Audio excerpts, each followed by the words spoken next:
Roughing the passer, 15-yard penalty, automatic first down. Roughing the passer, 15-yard penalty, automatic first down. So, Buck, I believe you said in our preseason predictions show that the only way Jimmy G would play, we did over under. I think you said the only way Jimmy G would play more than 5 or 6 games, whatever we had said for the over under, is if Trey Lance got injured. And so now that's the case. Trey Lance is injured, messed up ankle, could be done for the season, and Jimmy G is the guy. Okay, we know Jimmy G's track record. As long as he's healthy, he can win. It may not look the sexiest, but he gets W's. What are your expectations of Jimmy G going forward with the 49ers? Are they better with him, with his experience, or do you think they would have been better with the inexperienced but more dynamic Trey Lance? They'd have been more dynamic with Trey Lance, but they're going to win more games with Jimmy G. Jimmy G has the experience. He's not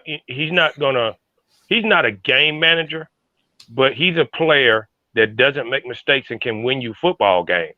I mean, you see his track record. I mean, he's got a great track record when it comes to quarterbacking and winning in this league. But the bottom line, he's not going to look sexy doing it. You know, he might get you 220, you know, he might be, let's say, 20 of 30, 225 yards, maybe 2 touchdowns. I mean, that's not sexy. You know, if you get over 300 yards and 3 touchdowns or 4 touchdowns, that looks a little sexier. You know, maybe, you know, but he's one of these guys that's gonna, you know, he's gonna get you 225 to 285 yards passing, 2 touchdowns, maybe 3, and that's it. I mean, he might only get 1 touchdown, but you're gonna win the football game. You know, the offense is going to be more balanced. It's not going to be as dynamic, but it'll be as balanced. It'll be definitely balanced with the 49ers. I think they got a better chance of winning the division with Jimmy G. I mean, I get it. I mean, we're living in an age where we got these dynamic quarterbacks that's doing all this, you know, running, you know, this backyard style of football that Big Ben and Steve Young and Aaron Rodgers and Randall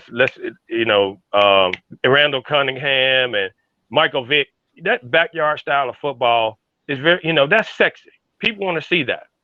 But when it comes down to it, and, you know, you and I had a discussion about this yesterday. I hope we bring it up today. Analytics don't mean anything. It comes down to basic football fundamentals. Everybody going with this analytics and AI and all this bullshit, you know, but that don't win you football games.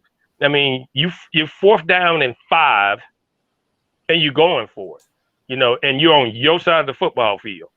Analytics say we got a better chance because I take, man, fuck that. Kick that ball and live to see another day. I mean, you just have to use, sometimes football comes down to the basic fundamentals and common sense. And common sense wins you football games. All this analytic stuff, man, they might lose you a game or 2 or 3. So you don't want to get too behind listening to all this AI stuff. I mean, games are won in the trenches. They're not won on the computer unless you're playing Madden.